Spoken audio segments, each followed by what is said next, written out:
नमस्कार। आप सभी का मेरे चैनल में स्वागत है।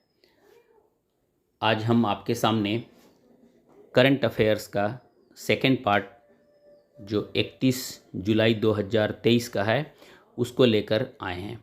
आइए हम लोग शुरू करते हैं। इसका पहला प्रश्न है, राष्ट्रीय सुशासन केंद्र ने किस देश के सिविल सेवकों को सफलतापूर्वक प्रशिक्षित किया? तो इसका ऑप्शन है ए मालदीव, बी बांग्लादेश, सी श्रीलंका, डी नेपाल।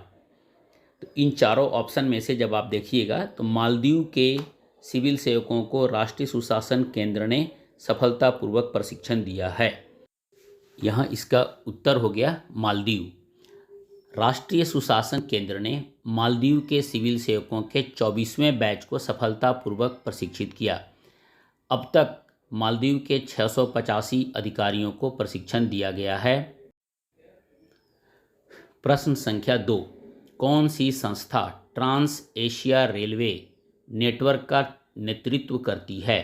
ए World Bank, B United Nation, C WEF, D IMF।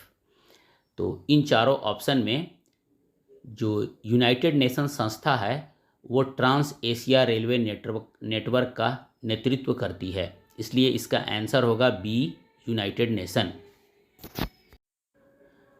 Trans Asian railway, जिसको हम लोग शॉर्ट में TAR के नाम से भी जानते हैं, पूरे यूरोप और एशिया में एक एकीकृत माल रेलवे नेटवर्क बनाने की एक परियोजना है।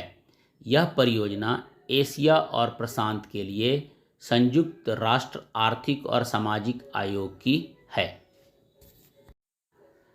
एशियन डेवलपमेंट बैंक ADB व्यापार, निवेश और पर्यटन को बढ़ावा देने के लिए चट्टोग्राम और कॉक्स बाजार के बीच 102 किलोमीटर लंबी दोहरी गेज रेलवे के निर्माण के लिए बांग्लादेश को 400 मिलियन अमेरिकी डॉलर का ऋण प्रदान करने के लिए तैयार है। चट्टोग्राम कॉक्स बाजार रेलवे ट्रांस एशिया रेलवे का नेटवर्क का हिस्सा है, जो संयुक्त राष्ट्र के नेतृत्व में एक पहल है जिसका लक्ष्य लोगों और बाजारों को बेहतर ढंग से जोड़ने के लिए एशिया और यूरोप के बीच निर्बाध रेल संपर्क प्रदान करता है। प्रश्न संख्या 3, वर्ल्ड सिटीज कल्चर फोरम में शामिल होने वाला पहला भारतीय शहर कौन है? इसका ऑप्शन है ए नई दिल्ली, बी कोलकाता, सी बेंगलुरु, डी मुंबई। तो इन चारों ऑप्शन में बेंगलुरु इसका आंसर होगा, मतलब सी बेंगलुरु इसका उत्तर हुआ। अब हम लोग इसके बारे में थोड़ा सा विस्तृत चर्चा कर लेते हैं, ये है क्या।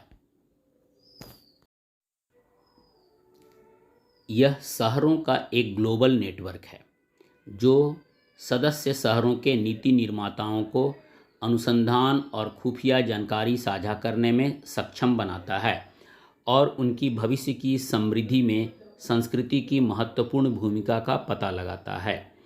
इसकी स्थापना सन 2012 ईस्वी में लंदन में हुई थी। उस समय इसके मेंबर 8 शहर थे।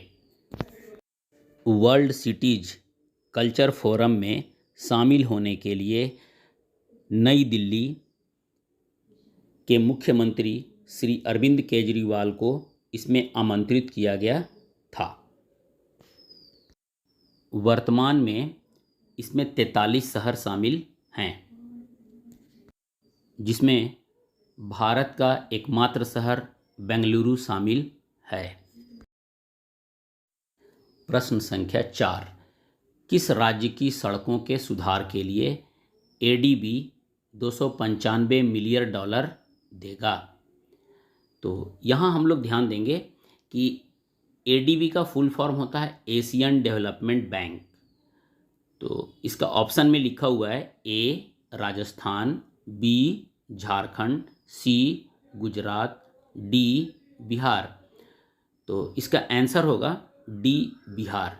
बिहार राज्य की सड़कों के सुधार के लिए ADB ने 295 मिलियन डॉलर दिया है। प्रश्न संख्या 5, पृथ्वी विज्ञान मंत्रालय ने कहाँ अपना 17वां स्थापना दिवस मनाया? Option A Mumbai, option B Bengaluru, option C Pune, D New Delhi. तो इसका उत्तर होगा ऑप्शन डी नई दिल्ली। प्रश्न संख्या 6, बिहार सरकार ने किसे राज्य महिला आयोग का अध्यक्ष नियुक्त किया है? ए महुआ माझी, option B Rabri Devi, option C अश्वमेघ देवी, ऑप्शन डी अन्नपूर्णा देवी। तो इसका उत्तर होगा सी अश्वमेघ देवी। तो अश्वमेघ देवी को बिहार सरकार ने राज्य महिला आयोग का अध्यक्ष नियुक्त किया है। प्रश्न संख्या 7, वैश्विक शांति सूचकांक 2023 में भारत का कौन सा स्थान है? ऑप्शन ए 125वां, ऑप्शन बी 126वां, ऑप्शन सी 127वां और ऑप्शन डी 128वां। तो इसका आंसर है बी 126वां। वैश्विक शांति सूचकांक 2023 में भारत का 126वां स्थान है। हाल ही में जारी किए गए वैश्विक शांति सूचकांक या ग्लोबल पीस इंडेक्स 2023 के अनुसार भारत 2.314 स्कोर किया कुल 5 स्कोर में। 163 देशों ने इसमें हिस्सा लिया, जिसमें उस भारत को रैंक 126वां मिला, जबकि वर्ष 2022 में भारत की रैंकिंग 128वीं थी। इसे ऑस्ट्रेलियाई think tank institute for economics and peace द्वारा जारी किया जाता है। प्रश्न संख्या 8, हाल ही में भारत के नीरज चोपड़ा ने लुसाने डायमंड लीग में कौन सा पदक जीता है? ऑप्शन ए कांस्य, ऑप्शन बी स्वर्ण, ऑप्शन सी रजत, ऑप्शन डी इनमें से कोई नहीं। तो भारत के नीरज चोपड़ा ने लुसाने डायमंड लीग में स्वर्ण पदक जीता है। कौन सा पदक जीता? स्वर्ण पदक जीता है। इसके बारे में हम लोग थोड़ा और विस्तृत जान लें। भारत के नीरज चोपड़ा ने शनिवार को स्विट्जरलैंड में लुसाने डायमंड लीग 2023 में पुरुषों की भाला फेंक स्पर्धा जीती। मतलब ये लुसाने डायमंड लीग जो है ये किस चीज़ से संबंधित है? भाला फेंक। किससे संबंधित है? भाला फेंक से। तो यहाँ हम लोग के पास 2 क्वेश्चन बनता है। एक कि लुसाने डायमंड लीग किस चीज़ से संबंधित है? तो भाला फेंक से। नीरज चोपड़ा किस खेल से संबंधित है? तो भाला फेंक से।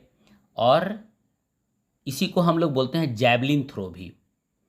और लुसाने डायमंड लीग में कौन सा पदक मिला इसको? तो स्वर्ण पदक मिला है। प्रश्न संख्या 9, तस्करी के खिलाफ विश्व दिवस कब मनाया जाता है? मतलब world day against human trafficking.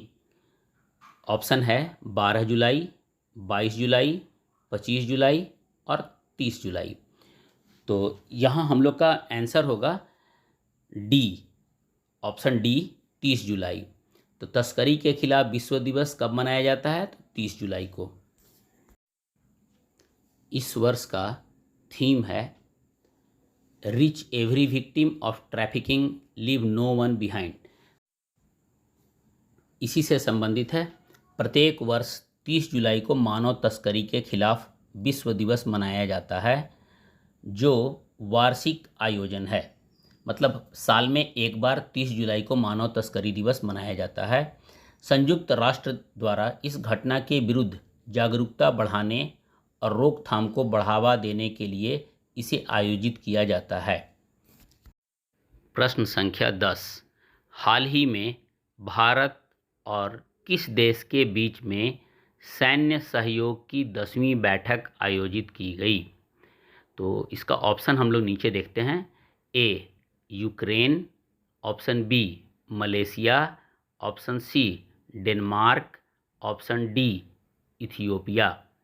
तो इसका आंसर होगा बी, मलेशिया। तो हाल ही में भारत और किस देश के बीच में सैन्य सहयोग की 10वीं बैठक आयोजित की गई? तो मलेशिया और भारत के बीच में सैन्य सहयोग की 10वीं बैठक आयोजित की गई। भारत ने मलेशिया के साथ उन्नत रणनीतिक साझेदारी प्रधानमंत्री श्री नरेंद्र मोदी की 2015 में मलेशिया यात्रा के दौरान स्थापित की थी। भारत और मलेशिया के बीच सैन्य सहयोग पर उप समिति की 10वीं बैठक का 27 जुलाई 2023 को नई दिल्ली में आयोजन हुआ। पूरा वीडियो देखने के लिए बहुत बहुत धन्यवाद। यदि आप मेरे चैनल पर नए हैं तो प्लीज़ सब्सक्राइब जरूर कर दीजिएगा। धन्यवाद।